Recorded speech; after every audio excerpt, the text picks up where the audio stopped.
back to another episode of Schmoop's Adventures, guys. If you're new to the channel, I'm Eric. I'm Jen.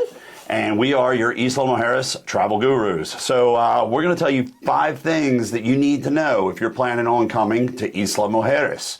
Now, number 5, it's not like you're going to Cancun and you got a 3 o'clock check-in all day to get there. It takes a little while once you land in the Cancun airport to get to the island. So you're going to want an early flight. Most definitely. And another tip is when you book your flight, book your transport. We either use CARM or USA Transfers, and they will help you as well with your ferry tickets. That's right. It's very convenient to get your ferry tickets from the transport company. So you book your transport, which you could get a cab from the airport to the ferry terminal. You can do it many different ways. But the best way, like Jen said, USA Transfers or CARM. They're both great. Yep, and they will get you your ferry tickets, and it's about a 20-minute ferry ride to the island. Now, by the time you go through all this process, you get from the airport to the ferry terminal, and then from the ferry terminal you might have to wait a little while for the next ferry, and then you get to the island. You need to get to your hotel.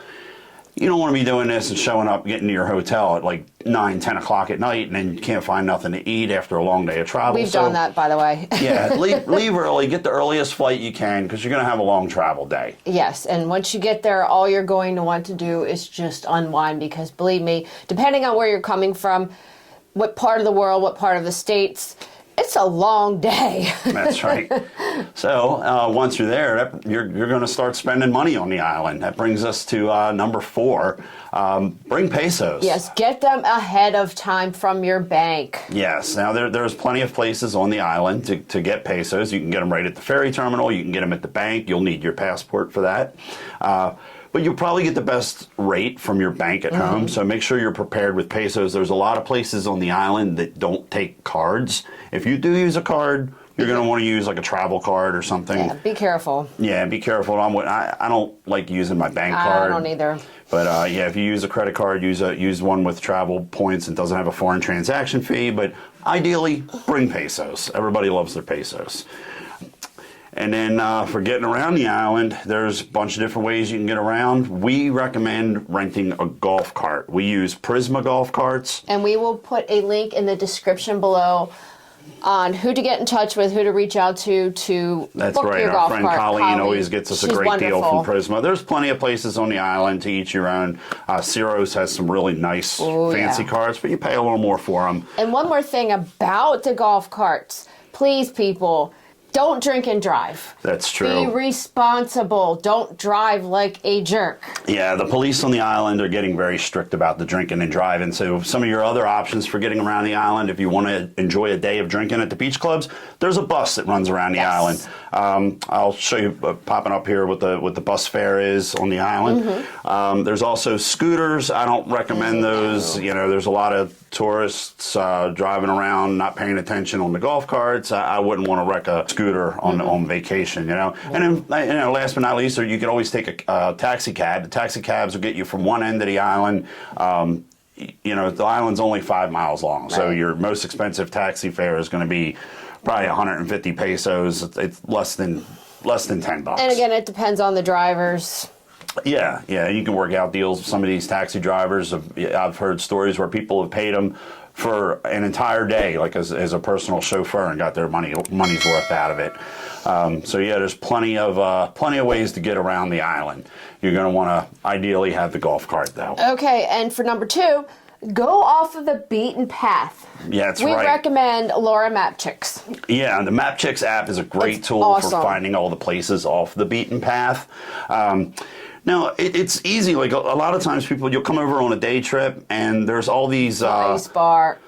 There's all these tourist trap things set up to do, all the obvious things. You're going to go to North Beach. You're going to go to the ice bar. You're going to, but look, don't be afraid to get lost. Again, the island's not that big. So many awesome little places. Find the little local places. Ask a local. Go off the beaten path and they will explore. tell you some of the best meals we've had have been just random, a la carte. Yeah, it's true. Like the carts with the fish quesadilla. Oh yeah, we just randomly decided to get a fish quesadilla from a food cart. It's one of the best meals we had, and it's again, just don't be afraid to take the back streets and find something. Adventure.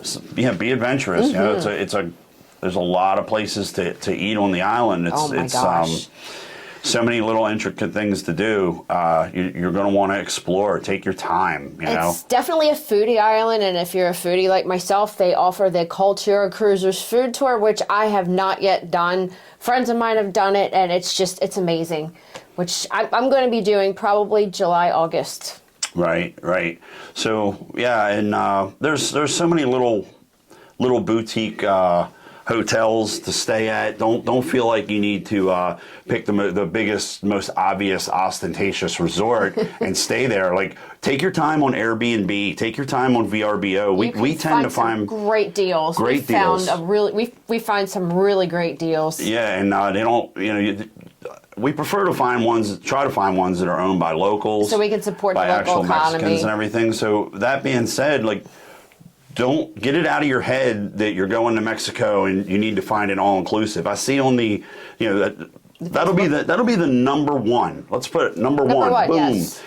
All-inclusive is not necessary, okay? That's the main thing you need to know about Isla Mujeres. Right. I see so many times on the forum, people say, where's the best all-inclusive? Where's the best nightclubs? Cancun. Yeah, Cancun. There's different types of vacation experiences, okay? People that like to go on cruises, they go to experience the cruise ship. People that like to go to a resort and they want all-inclusive, they want the ease, knock yourself out. And they like the nighttime party.